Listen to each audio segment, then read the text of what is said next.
This is a very harsh world that we are living in. This world lacks compassion. And simply because this is a very competitive world. Everyone wants to be on top. People are greedy to make more money, to have the good things of life. And so only those who are fit and strong can survive. It is because all these have become idols for us. They become more important than human relationships, than the dignity of our brothers and sisters, that we have become calculative, unfeeling, insensitive, and uncaring. Not only we are intolerant of people who are slow, who are weak, but we are also not only not giving, but not forgiving as well.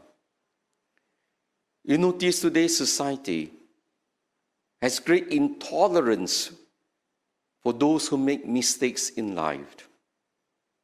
When they make mistakes, they are quickly condemned. There is no second chance. They will be exposed by the world, condemned by the social media, so much so that many of them have lost total hope to live on in life, so ashamed and embarrassed, and many are forced even to commit suicide. This is the world that cannot forgive anyone who makes mistakes. How do we know whether we are a gracious society?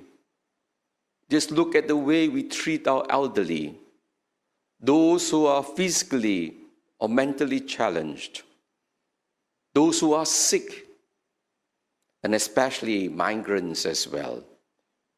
When we feel that the elderly have become a burden to us, a liability, when we are impatient with those who are sickly, and when we are not welcoming to migrants, then certainly it shows that we lack graciousness.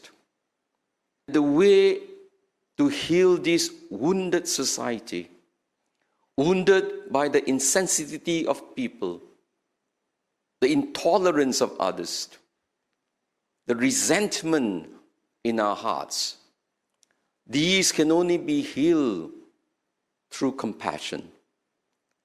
Only compassion can be the antidote to heal society today. 4,000 years ago, Moses told the people, you must welcome migrants because you were once a migrant. Don't forget that. Now you're in a promised land. Now you got plenty to eat. But don't forget, you were once a migrant. So we can see, my dear brothers and sisters, the compassion that God is speaking about is far more gracious than our days. And what is the reason? The reason is simply because we don't feel with the poor. We do not know what it means to be poor. We do not know what it means to be without food. We do not know what it means to be sick, unattended. We do not know their sufferings. And that is the reason why we turn a blind eye to those who are suffering, to those who are poor. The Lord today invites us to have compassion. Compassion is the way to heal others. Today, people need more compassion, not judgment.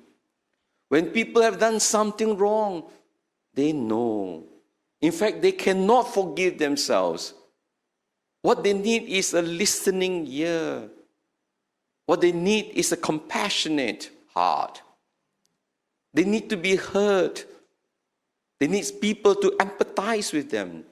In fact, if you listen to someone attentively, we have already healed a person even before we need to say anything.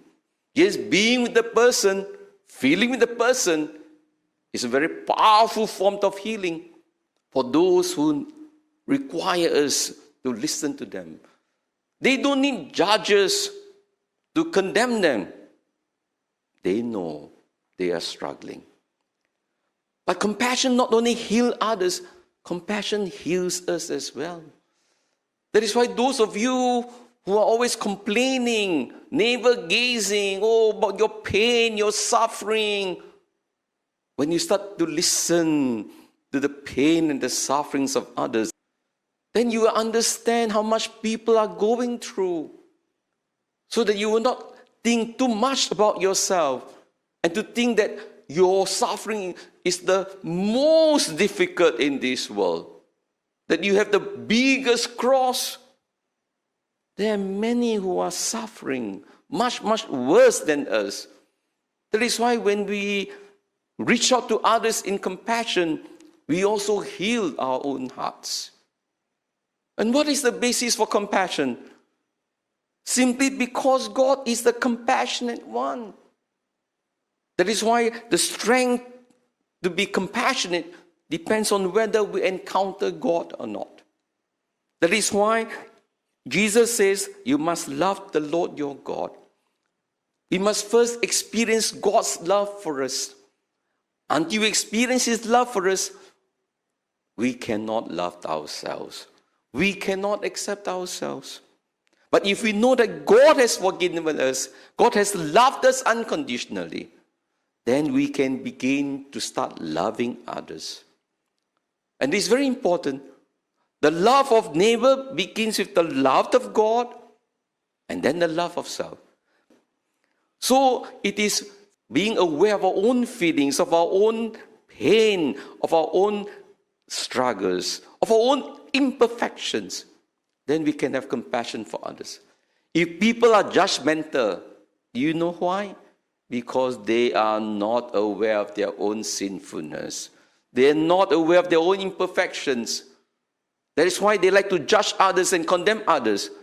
But my dear brothers and sisters, surely if we look at ourselves, we are all sinners. We are all broken in many ways. We are imperfect in many ways. And that is why when we know how imperfect we are, and yet God still loves us, then we should do the same for others.